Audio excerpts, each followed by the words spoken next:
Oh,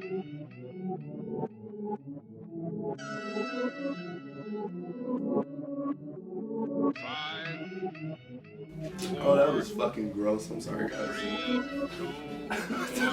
Groovy, baby. Oh my.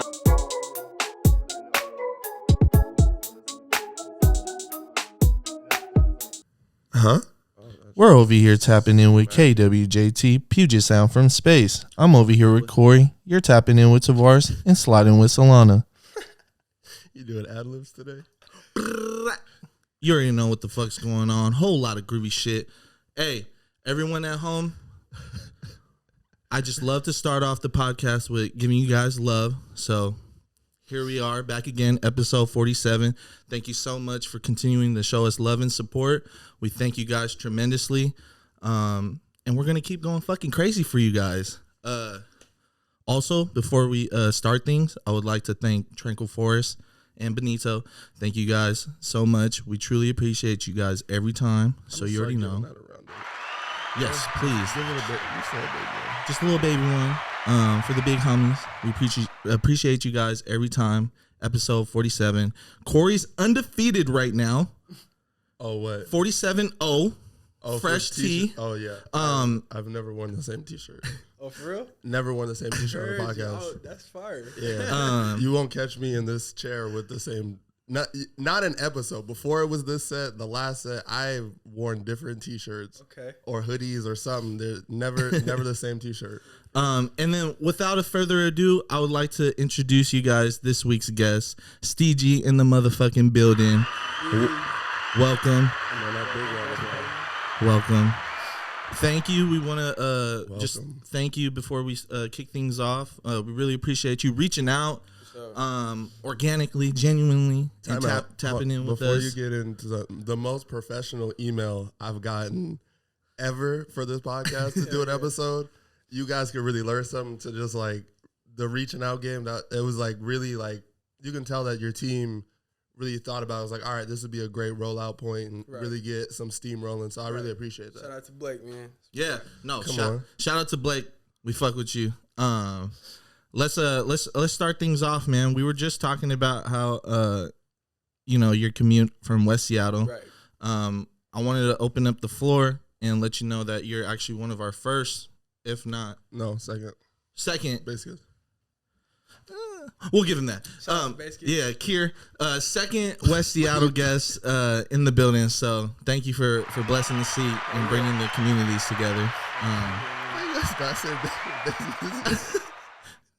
Brother 1-5, he said he from like Kent, and like I don't want to take that from him. Oh, true. Yeah, juice block, all that. Yeah, well, I want to ask you about how it's been being a creator from West Seattle and representing that part of the town and how it's been. So, from West Seattle, so I'd say that the music scene in Seattle has kind of tended to reside in other parts of the city, or like the strength of the scene reside in other parts of the city, like the South End, CD, even up north. Like you got Lil Mosey popping up out there, and a lot of other artists. But from West Seattle, I'd say it's kind of a lack of resources, but it's nothing that we couldn't get through. We're working, and it's been fun so far. Interesting ride. Yeah. Who are those other West Seattle artists that you find yourself collaborating with and just kind of like put like, because I feel like everyone has a hub right now. There's like there's Federal Way who reps really hard, Tacoma, as you said, the South End, CD, the North.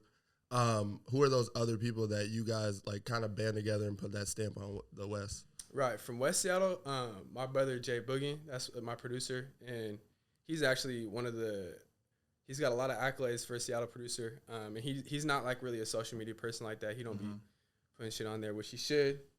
Jordan. But yeah, he's got songs with Kalen 2 for real and and shit like that. A lot of West Coast dudes, but yeah.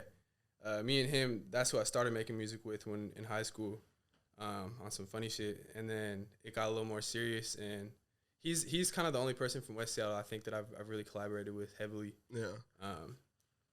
But as far as other artists from West Seattle, Juice of God, obviously, legend, man. RP. He really inspired me a lot early on. Still to this day, for sure. But yeah. I really love that. RP Juice for sure. I wanted to ask about like, well, when you started in high school, what was that like first? How'd you really get into music? Because everyone grows up hearing music. Were you heavy into it before you started making music, or was it just like snowballed? Heard you. I had ties to music from like elementary school. I was in band and stuff like that. My dudes had me in piano and playing trumpet, all types of shit. Oh shit! Right.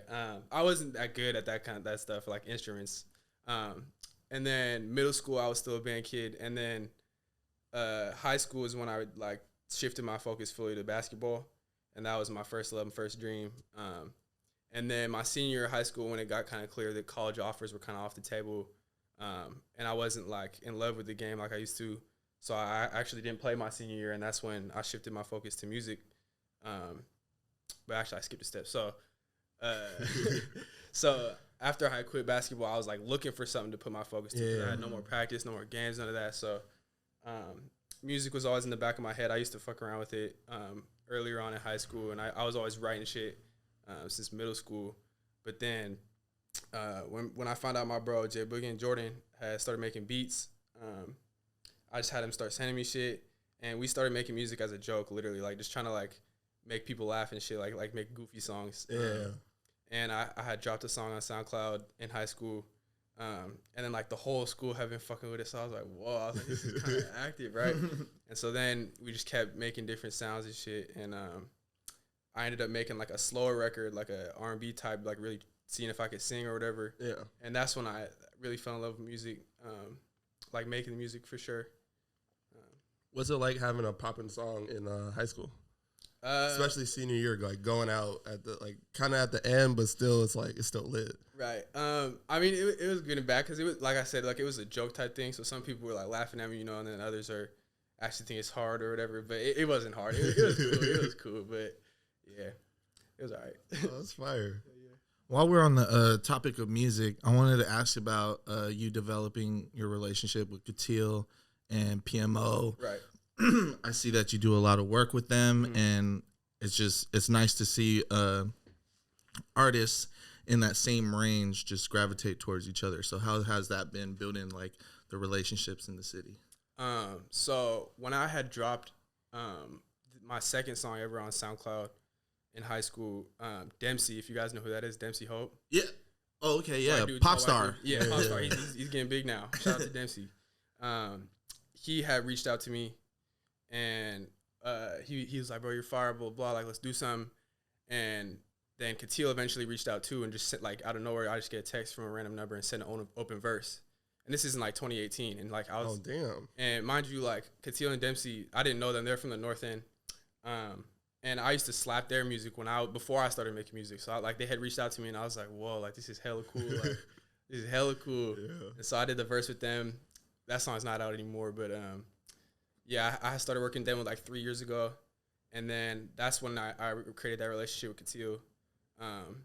And then he kind of went and did his thing. Like he left Seattle for a bit. And I was doing my own thing, and I didn't even know Q yet at the time, PMO. Mm-hmm. And so when did it come back around? So in 2019, I started working with PMO. We had just linked off the left. We both fucked with each other's music, and we'd link up, record all the time. We have hella music in the cut, by the way. Hella. But yeah, so me and Q linked up, and I hadn't talked to Katil in a long time. And then time goes by, and then last August, me and Jordan, J Boogie, we went down to LA with Zoo. You guys know Zoo, right? Yeah, oh, of course. Yeah, of course. Zoo. Right. You'll get hooped. Every time. Every time. We're talking spicy yellow pod. If you see this. But yeah, us three went down to LA to link with Q because he stays down there. And Katil was there at the time as well. And we ended up just linking up and creating a record with Jordan and Callan. If you guys know who Callan is, Callan. Yeah, produced by Callan. Yeah, he's from Seattle. Man, heavyweights. That's heavyweight. Yeah, bro. He shout out to Callan, bro. He shows love to local artists and shit. He doesn't have to do that. No, that's facts. That's my guy, man. That's my guy. But yeah, we made this record, Box the Bedroom. This is the only one we have out right now. Yeah. With 2:06 AM. that's our little collective. And yeah, that's where we really started working together, and like that's when I really started collaborating with artists all the time, like to the point where it was like my vault of music is like more featured or more like collaborative songs versus solo songs. You know what I'm saying? Mm-hmm. So yeah, that's where it all started with those three. When you go into like putting out new music, how do you? I guess you talked about like pulling like, I guess removing music from your catalog. How do you go about that? Knowing like what hits or what music to like get rid of and like leave out of your catalog and like keep certain things. Like how do you approach that? I mean, I'd say I'm still learning because I haven't really had a song that like hit like that for like the dumb numbers. But yeah, I have a bad habit of holding on to music. Like I've been sitting on music for years. Like it's bad. I'm trying to get over it. I'm getting through it. But yeah, I just like I try to put, if I'm putting together a project, I try to do it by like cohesiveness. Of the sound, and then I guess for putting songs out, it's just like right timing type shit. Like whenever it feels right. Yeah. What makes you? Is it a lack of just like momentum, or you're very particular on like singles and things like that as far as like keeping things in the vault? I mean, honestly, it's that I'm not the best with the socials, you know. So it's like I be struggling with getting the content out there to like push the music with it. Because I have a lot of faith in the music, and this is what I'm trying to do like with my life. So it's like I don't want to just put it out with no type of push, you know. So I like that. That's a really smart rollout. Right. Hell yeah. Thank you. Give my man's a hand clap, man. It's been a little second with no claps. You know, I needed to hear the hand claps real quick. No, I think it's important that you stand by that faith.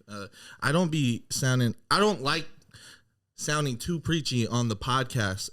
But bro, man, preach, bro. Fucking Sunday. drop that music, bro. I know, bro. I know. Like, I'm already knowing. Like, you know, it's just put it out there, bro. Right. You know, it more or less not for the audience or for other people, but you know, you worked hard on that. Right. You spent hours and nights and like contemplating, and like the only thing that is like stopping from you finding out that next move or the answer to that question is just dropping it. So right. It's just like, man, I have the worst. I'm in that same boat. I have a lot of stuff in the vault. Like, this is a hypocritical and speech right here.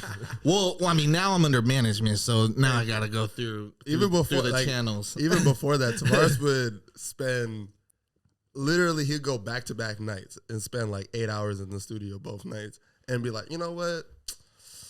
I ain't really gonna put this out. Like, yeah, that's my life, bro. And this is like every day. Like, I'll be in the studio all the time, bro. Right. Like, every week I'm in the studio, like for years type shit, and people just have no idea because I just don't be on the socials like that. Right. It's getting there though. Like I understand that I gotta put it out, so we're getting there. It's gonna happen.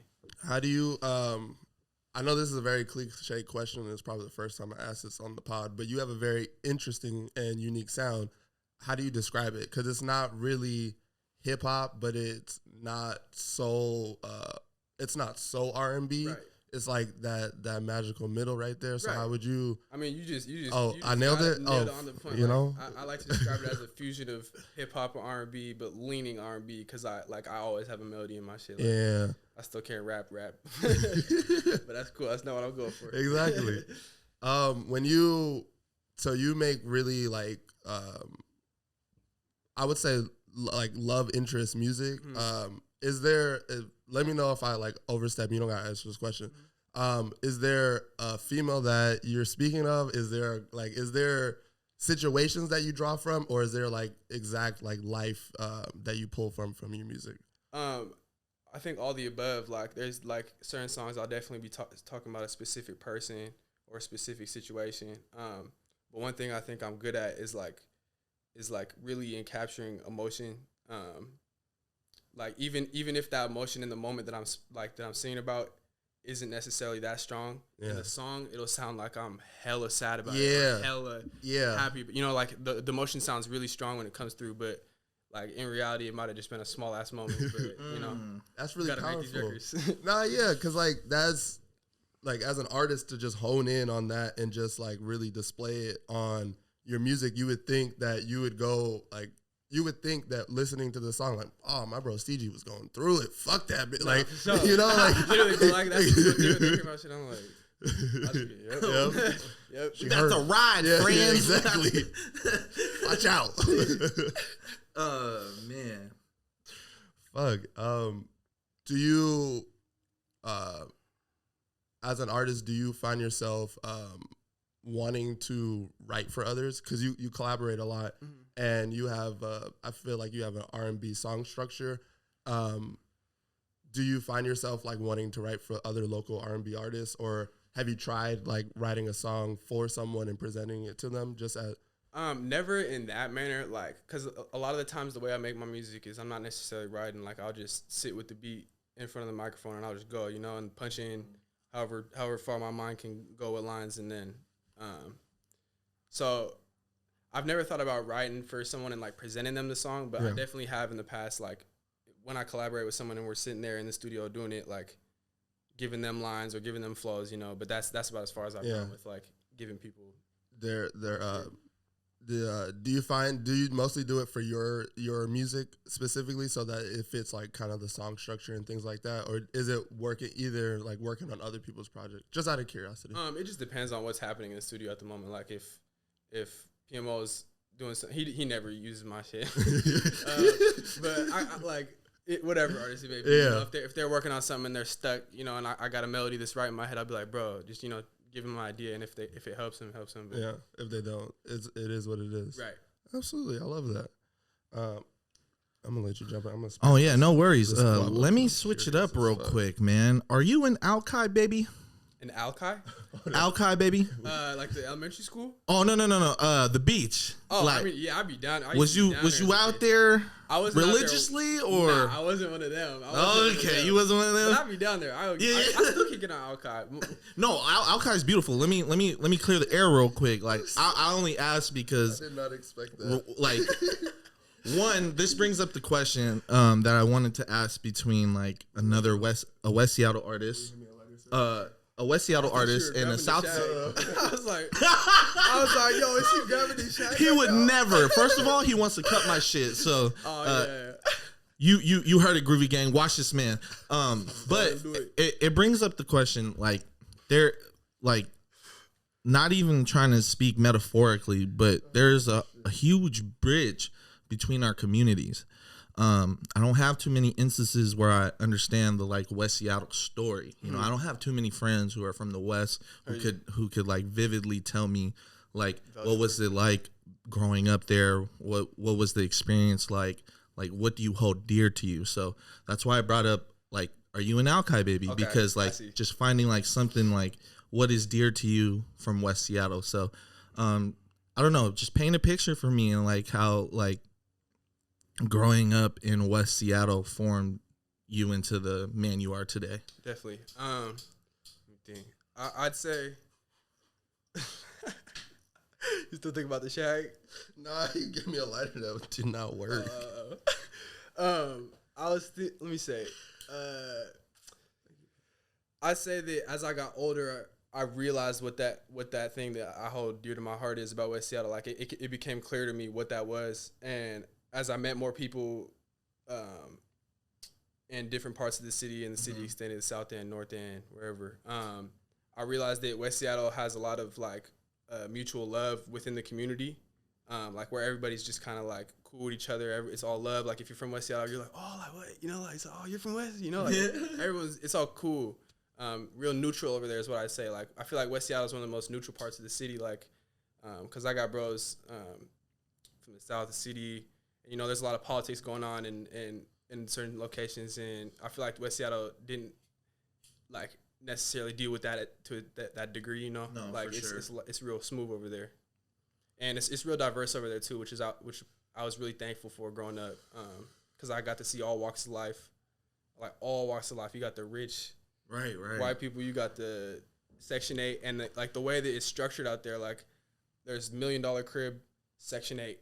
$1 million crib, you know, like it's all together. So I think that was really Right, you could be on like Darrell Ridge and walk like a few blocks up, and you see a fucking $1 million house, right. And now it's getting then, dummy gentrified. and then down there. you walk down, and it's like, oh, there's the homes, block. there's the blocks.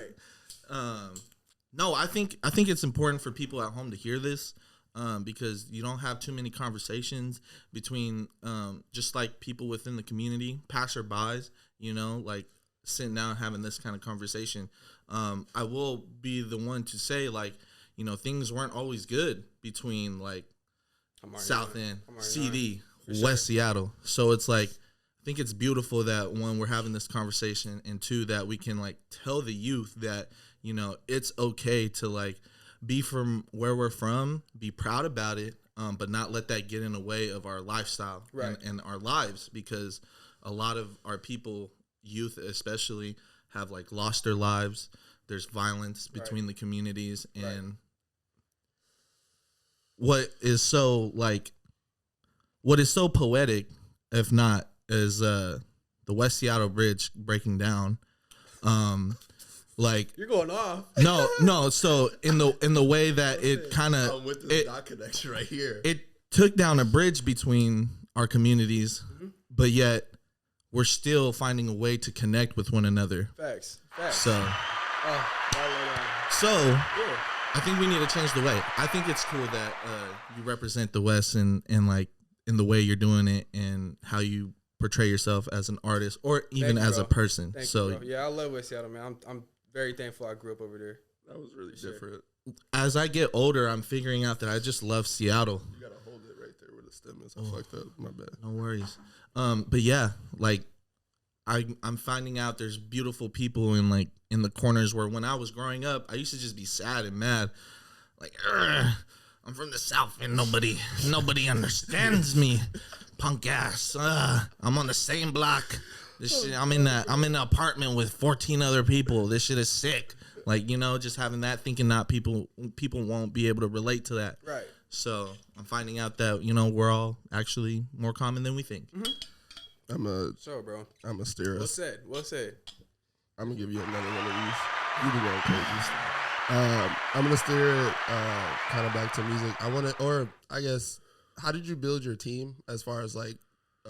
I always ask people, like, how do they find someone to trust with their music and be able to push them? Because, like you said, Blake ended up reaching out to us and like really was like, hey, I got someone that'd be perfect. I tapped in. Like, it was very like professional, but as most artists have hard times finding people that they trust with their, that's kind of their business side. So like, how'd you and Blake link up? How did that manager artist relationship happen? Definitely. So Blake and he actually works with my bro Alex too. So it's like two of them. Yeah. And they had reached out to me, and I've known these dudes. I've known Alex since I was kid, like 5th grade, and then Blake, I've known him since like I was like 16 from high school. And they were always engaged in what me and Jay Boogan were doing with our music, and always interested in that. And so like years go by after me and Jordan had started making music, and they had respected the hustle and what we put together, and they just reached out and wanted to like help us in any way they could, which I really appreciated. So yeah, they helped me a lot for sure. Yeah.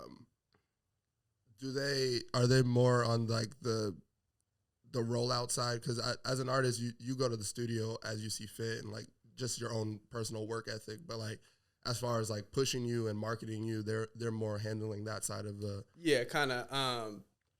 I definitely handle like all the music aspects myself, and then they kind of, like you said, help me out with the marketing. They help me with Spotify, stuff like that, like getting on playlists and whatnot. Yeah. Have you been on some Spotify playlists? Like, yeah, I've been on quite a few thanks to them. Oh, that's fire. Yeah, they just reach out to all the Spotify playlists that they can find, and any artists out there, if you just like find playlists, you can figure out how to contact the person, and you just gotta hit them, and they'll put you on. And that's fire. Hella, you need to do that as an artist, like especially independently, like for sure. That's how you get licks. That's some free game for you. Hell yeah. No, you can go. I was about to take it. All right. No, I just wanted to get your thoughts on like, not really not really the end game of what you're aspiring to be, but like what's that picture look like to you? Was the big scheme basically, or the ultimate goal? Right. I mean, I'm still figuring that out as I go, I'd say, because like I've been asked that before, and I still don't have like a refined answer for that. Like I'd say a smaller goal would, like, I'm just trying to be able to support myself fully off of music, like solely, just be able to live comfortably. And then I'd say past that, you know, take this shit as big as it can get. Sell a lot of records, do a lot of big shows, you know, someday. As a younger artist, have you started looking outside of the city to like do shows and like kind of get on like smaller sets and like get on like maybe opening for people and things of that nature? I haven't really that much, to be honest. I'm working on getting my tape, my first solo tape out, and then there's a couple more collaborative tapes in the cut too. 206 AM, we got a really, really, really dope album. Ooh, a little sauce for you motherfuckers at home. Yeah. Ooh, 2:06 a.m. Continue my. But what was the question? Have you reached out to any outside the city? No, I haven't. I'm doing a show in September though. Shout out to Curtis Delgado. He is putting on like a whole like creative festival in September at the Seward Park Amphitheater. I think it's called Seward Park. Mm-hmm. Yeah, right? Yeah. Right.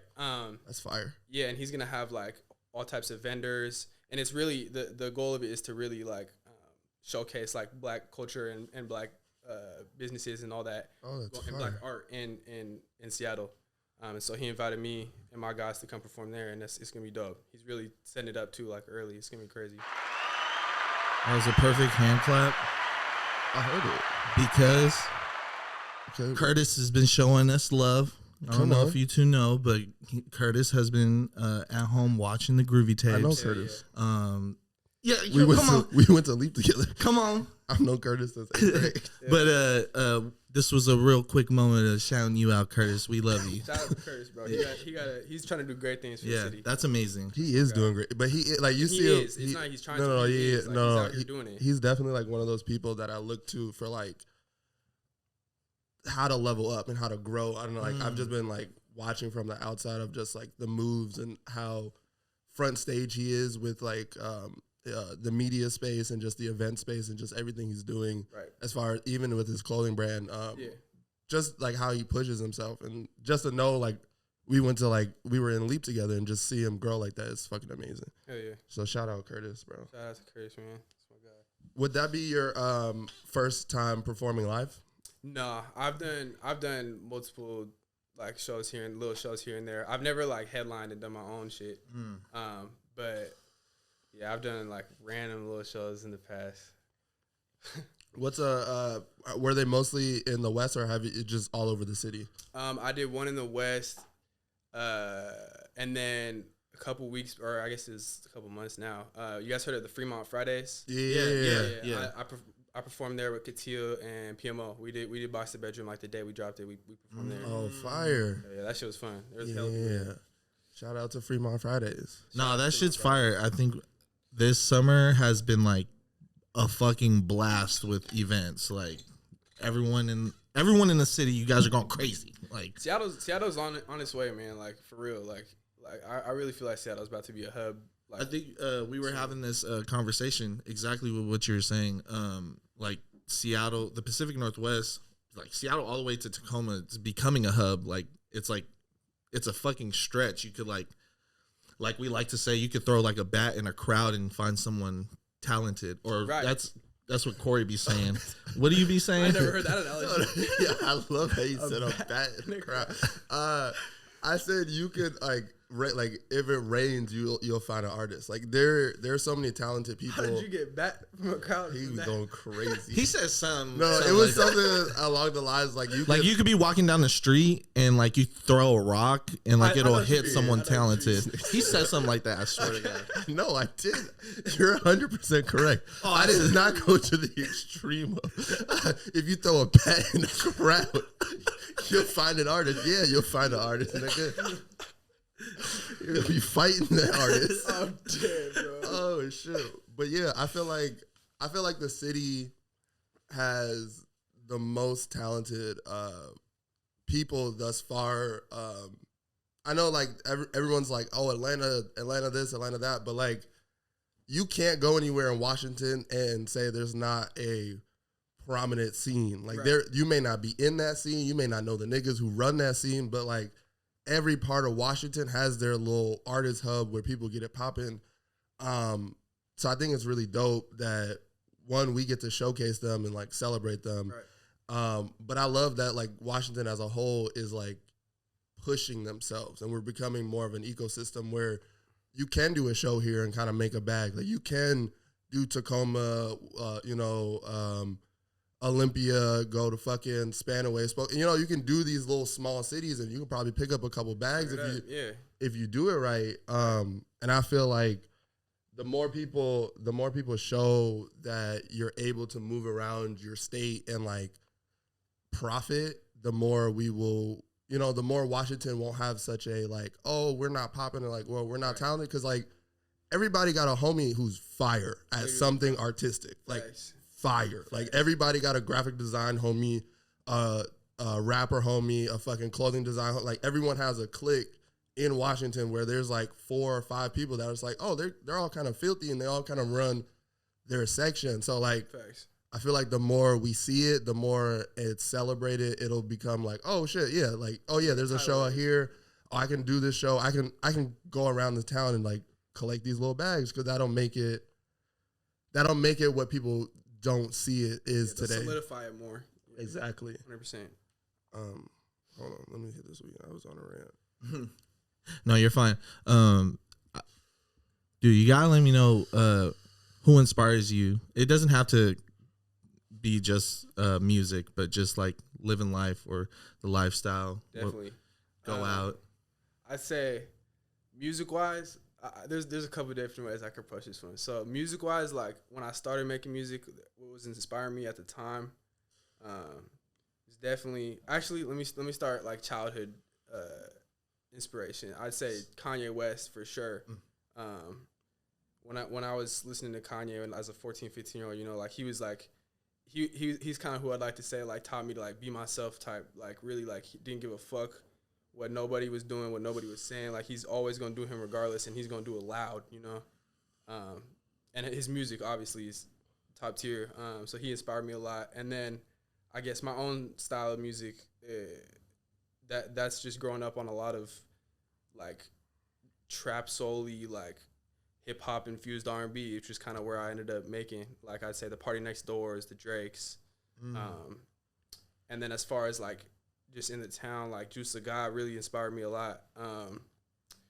And even like when I first started making music, it was when Mosey was like first getting a little traction and starting to pop off. And that's, for me, that was one of the first people I seen like, and he younger than me type, like really doing it, like getting out the city and really going. And that was inspiring for sure. Being able to watch, being able to like watch all these like rises, how has that motivated you to, I guess, push yourself, I guess? Like, what is that, seeing people like from the town and like Juice being a legend and just watching Ye like transform art, how does, I guess, how does that push you and your music directly? I'd say it just shows that it's possible, bro. Like you can be from Seattle and really do this, bro. Like there's no like blocks here, like that you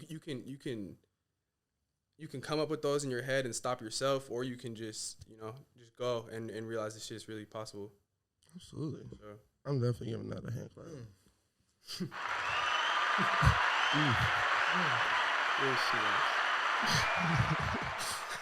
I'm loving that. I'm loving that. I love your energy today, brother. I'm letting that sit real quick. I'm sorry. Oh, I'm sorry. I'm just talking. I'm sorry. I'm letting that sit. That's why I told you I was not trying to turn down your mic. I was like, I'm gonna be screaming the whole time, screaming.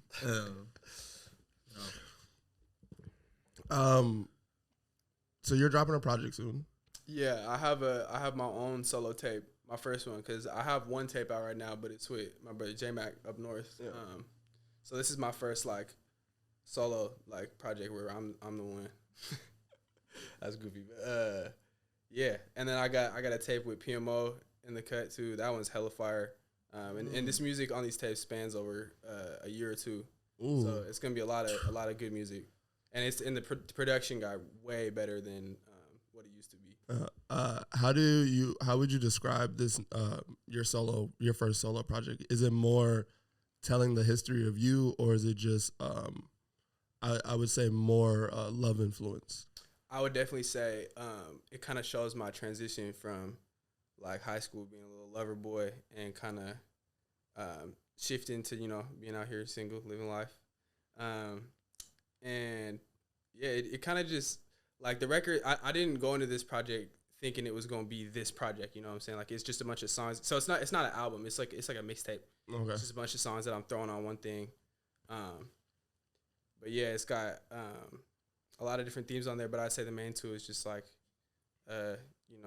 stepping into these player ways and then, hustling, really trying to make this shit happen. Yeah, that's fucking fire.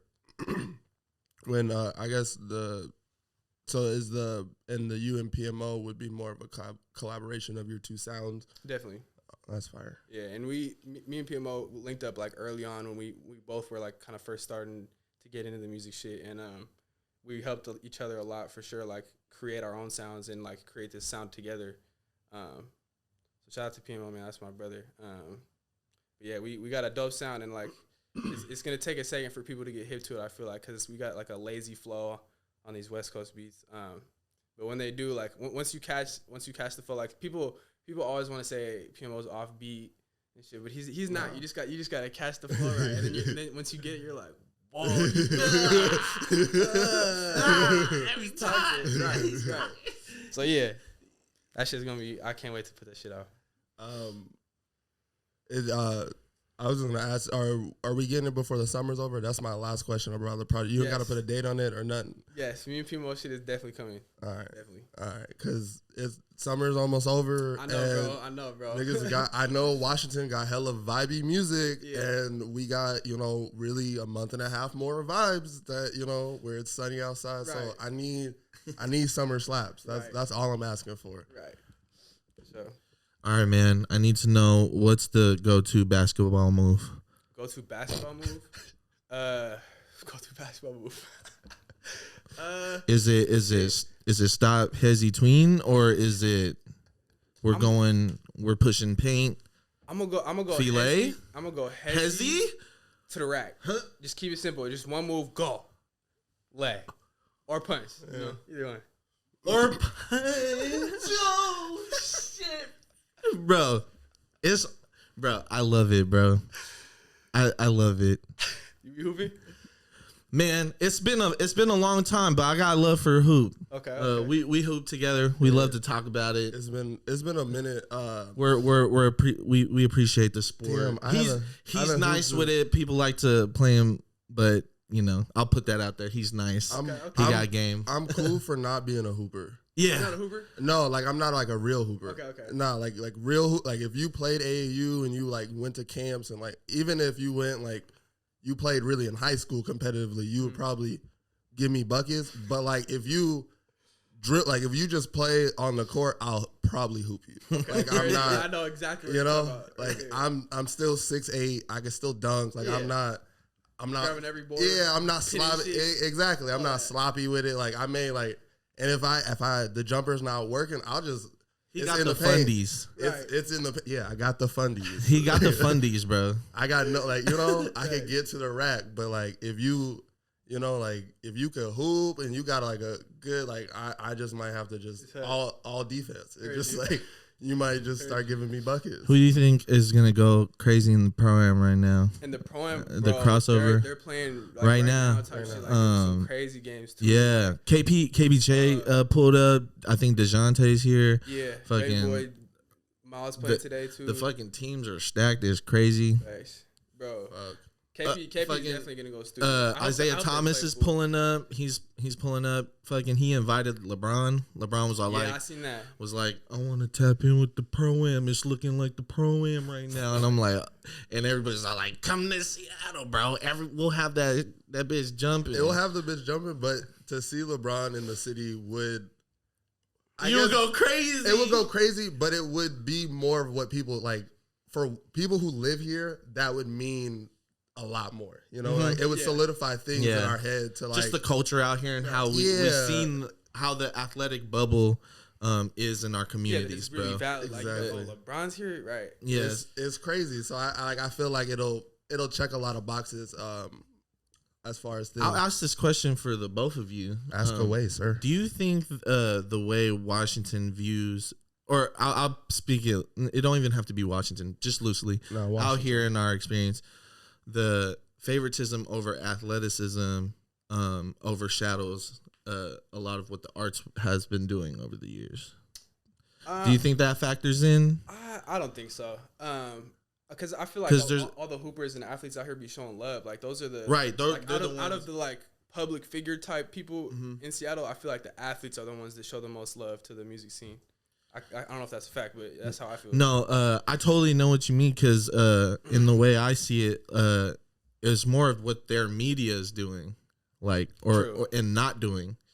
You know, we kind of just get the way we're represented in the media out here, and at least in sports media, and they feed in our brains like you have to be an athlete to basically make it out of our neighborhoods. You know, a lot of people chase that dream. I think, and just speaking from what I've seen, living here, I would the say fine arts was not supported. Go ahead. But like I would say, living here, people from Washington specifically love sports. Like like when the Seahawks were ass, niggas was packing out like stadium. Like even it was maybe like the last 2 years of the Sonics where it was like kind of janky, but like every other year it was probably like smacking in there. So I'm like, the reason it's like more sports driven because like Washington, for better or worse, is like a sports like city, like or town, like or state. My bad. As far as like, if you're a Cougs fan, you're a Cougs fan. You know, if you love the Huskies, you love the Huskies. If you love if you love these sections of like sports, you go hard if you're from Washington. Everybody in Washington is a Mariners fan unless you weren't born here. Like, you know, like there's no other, like even when we got soccer, like everybody watches soccer now. Everybody, you can't tell niggas they're not Sounders fans. The Sounders are so nasty. But like nobody before that. Storm. But like you can't exactly. So like the reason why Washington is like that is because like you guys go hard for your sports, and like the athletes kind of reward the city the most. Like musicians haven't like got popping. It's more of an established like thing. You know? Sports is way bigger here. There's more money. There's more.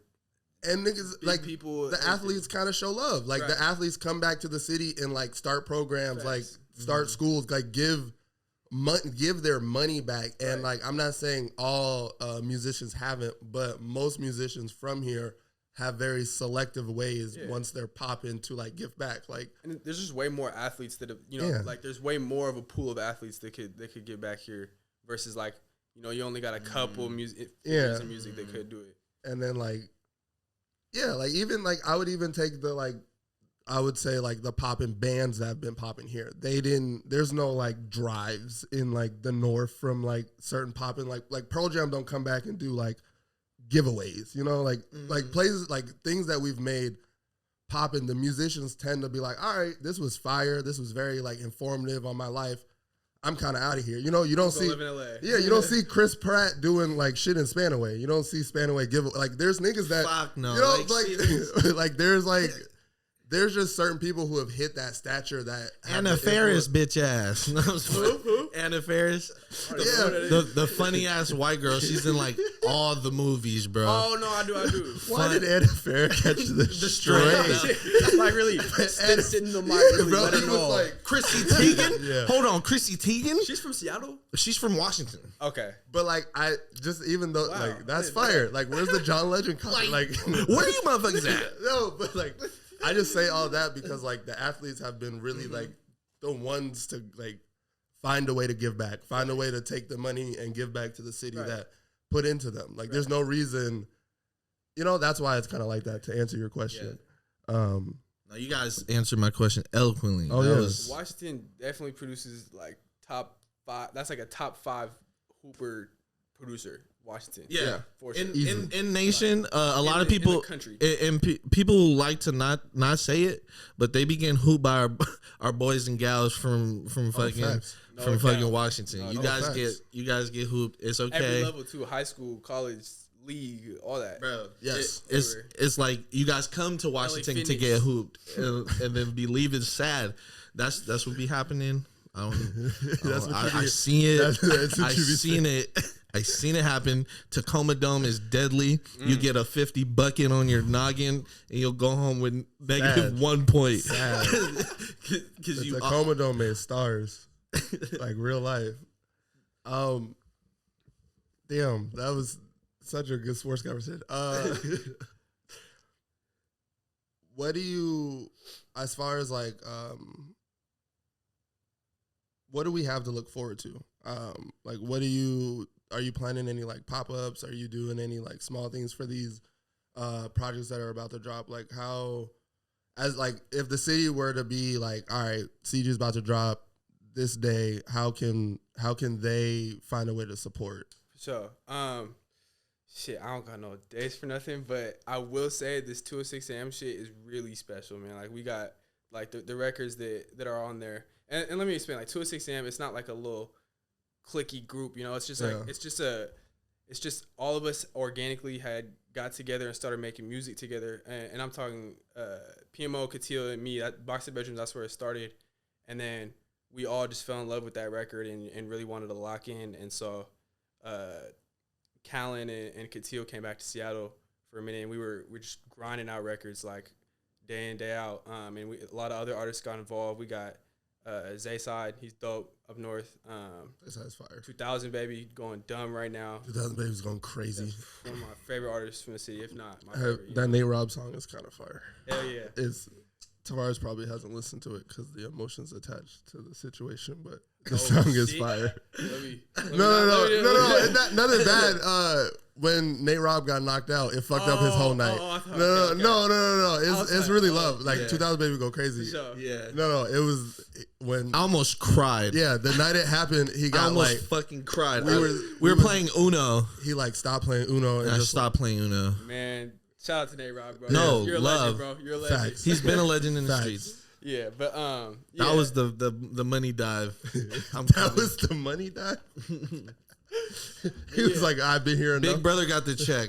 He was like, I spent cap. enough time doing this. He I'm got a slip, good. but he got a check. Oh, you need a easy dub, and I don't even box. All right, bro. I'm about to just act. I'm finna just curve. They paying me for the if I make it to 2 rounds, the bag get like double. So we out of here. We clubbing tonight. Okay, but yeah, we got 2000 on there. Paris Alexa. Oh, fire! Yeah, she got on the record. That record is crazy. Fuck, we need to put these out, bro. Yeah. Ellis Prescott, he's on there too. Wow. Okay. You This just is you just fire. holding like a really good project. Man, like we That's are, fucked bro. up. It is what it like. It so like it. This is all like in the midst of COVID, right? So Yeah. we all come back to Seattle, and Callan is just booking hotels for us, Mr. Moneyman.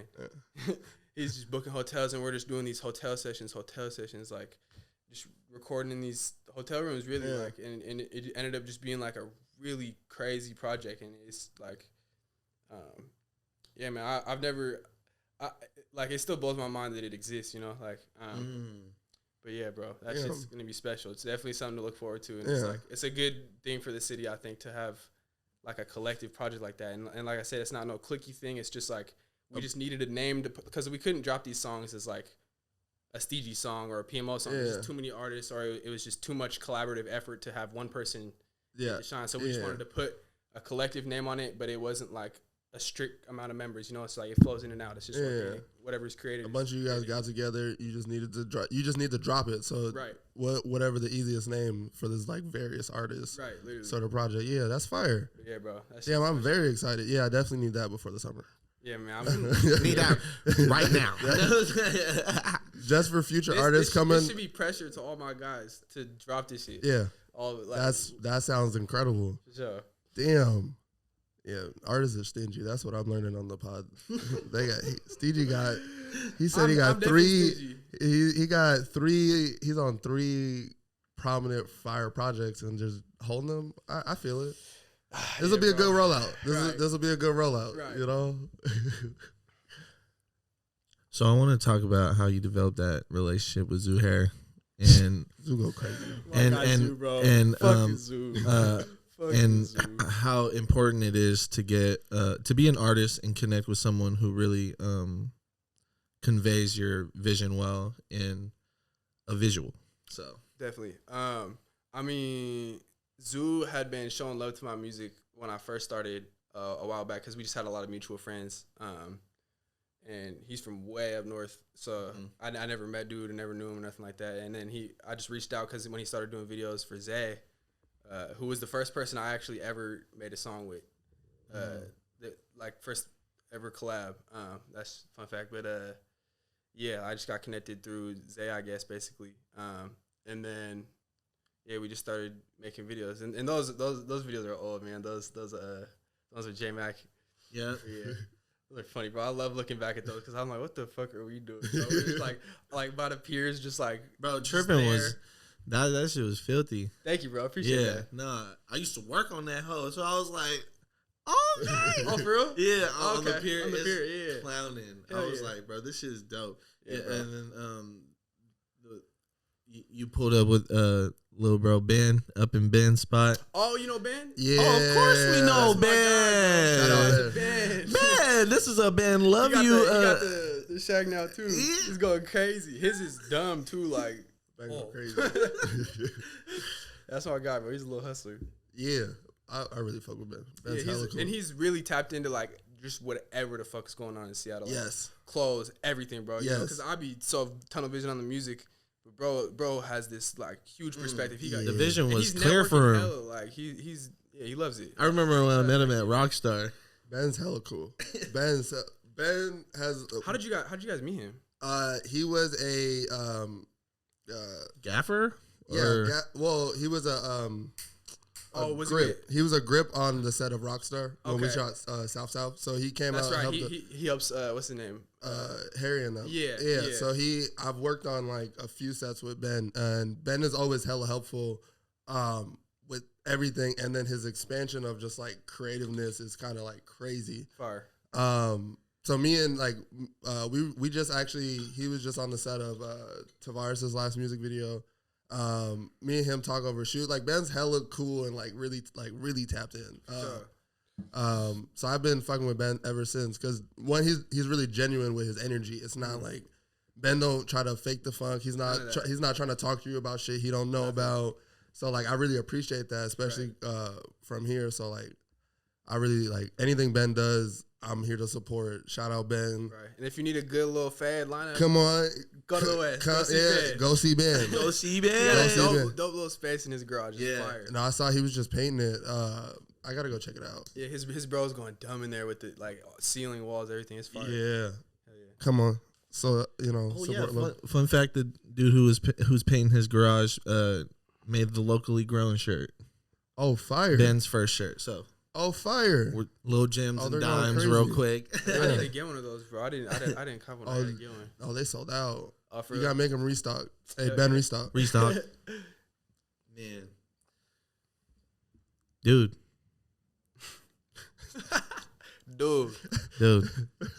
I just realized that I see a common line between you and I, man. Just the way you approach music and how you've been curating yourself as an artist. I definitely resonate with that and through this conversation. Hell yeah. That's what's up, bro. Are we going international with it? Do you ever have plans of leaving the country? Is that definitely. what we all think about sometimes, but more for you? Most definitely. Like wherever the market, wherever people are listening to me, bro, I'll go. And even if they're not listening to me, I'll go. You know, I'm trying to see the world, bro. I haven't really been nowhere for real. Like I've been to Europe. I got family out in Europe and Amsterdam, so I've definitely been somewhere. Hold on. Fire. You been to Amsterdam? That's Yeah, fire. bro.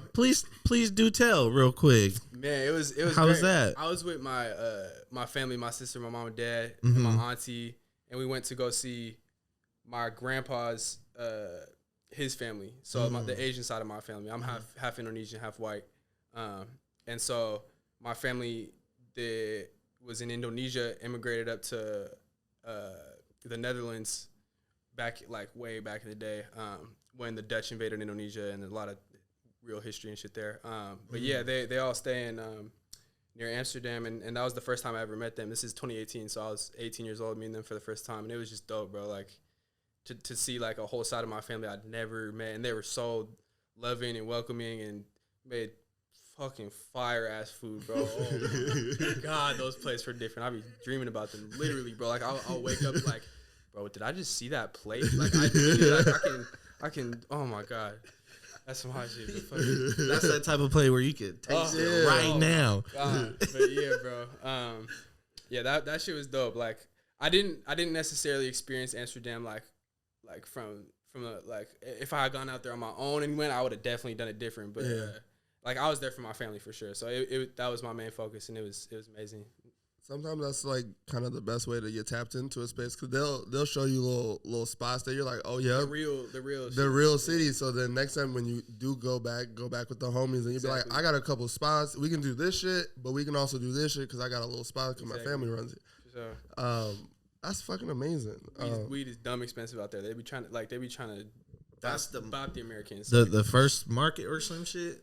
It was out there thugging it with the tree. First country to type legalize or some shit. That's crazy. They got coffee shops all over it. It's all just weed. I'll fake an accent. Trying to sell you like 0.5 gram joints for fucking $30. Oh, you're cooked. Yeah, and I'm like, yeah. You're cooked. You're cooked, my boy. I'm from here. I do this. Yeah, bro. I just went to boarding school overseas. That's why my accent's different. But, I grew up across. Like, don't play me, boy. I know what the price is here for here. Why you talk like an American? Nah, bro. I was born there. Fuck out of here, bro. Groovy Tapes to Amsterdam with Steegey. Hey, that'd be lit. That'd be amazing. We would go crazy. Yeah. Little show out there. I don't know. Throwing it out there. Manifesting. Hey. That'd be fire. All right. Now you spoken into the universe. I got to figure it out. Man.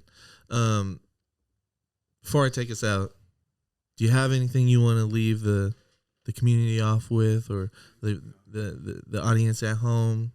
A little something.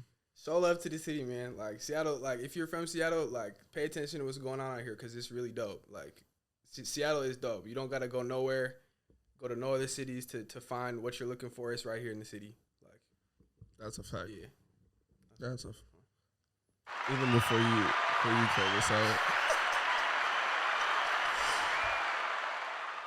Let me know. That pink guava is fucking you up, huh? Bro. That's what you sparked? Yes. He sparked a pink guava? Boy, you crazy.